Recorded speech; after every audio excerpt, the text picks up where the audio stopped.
A agricultura, uma das práticas mais antigas da humanidade.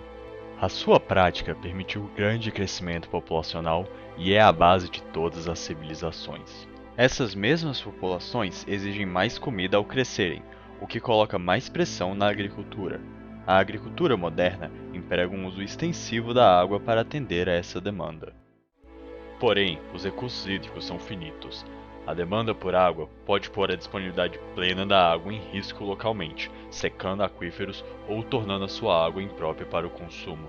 As mudanças climáticas tornam a situação mais drástica. As chuvas ocorrem torrencialmente, então desaparecem por longos períodos, ou passam a aparecer em lugares diferentes, causando duras secas em campos uma vez férteis.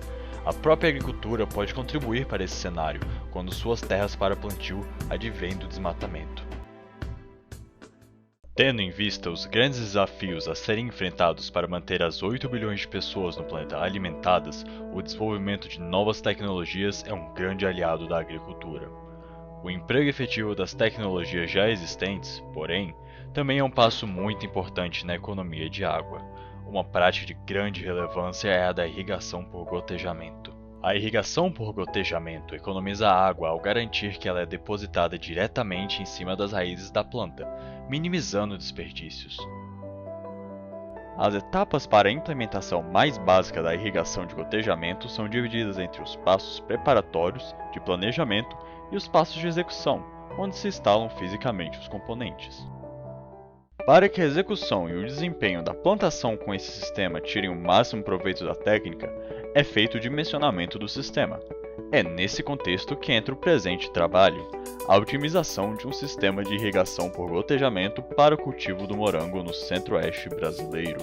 O primeiro passo, como em todo trabalho científico, foi realizar uma revisão bibliográfica.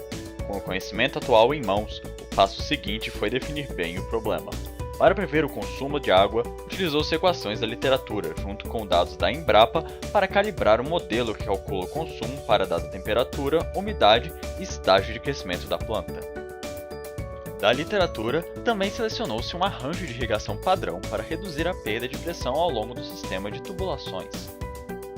As propriedades da água foram modificadas para considerar a inclusão de fertilizantes.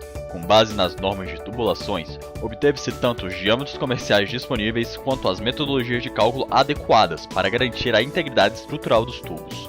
Por último, considerou-se o custo do sistema a partir de artigos publicados no tema, mas devido à dificuldade da tarefa, foi possível obter apenas estimativas.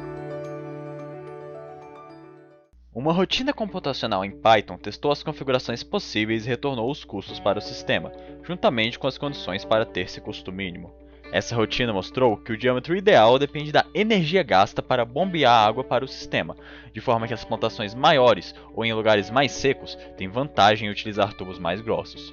Outra observação desse estudo foi que a energia gasta para bombear a água pode variar até 2 ordens de magnitude, a depender da umidade local e a fase de crescimento do morango. Porém, os custos com o bombeamento foram determinados como muito inferiores aos custos de preparo do sistema, utilizando os dados meteorológicos do DF para estimar os custos de uma plantação de exemplo.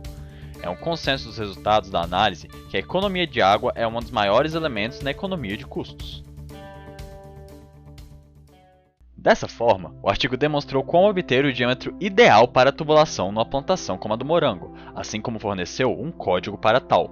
Os objetivos iniciais foram alcançados, com trabalhos futuros podendo expandir essa análise para outras culturas ou levar em conta outros elementos do sistema, como a geometria do gotejador ou as propriedades físico-químicas da mistura da água com fertilizante que não foram utilizadas.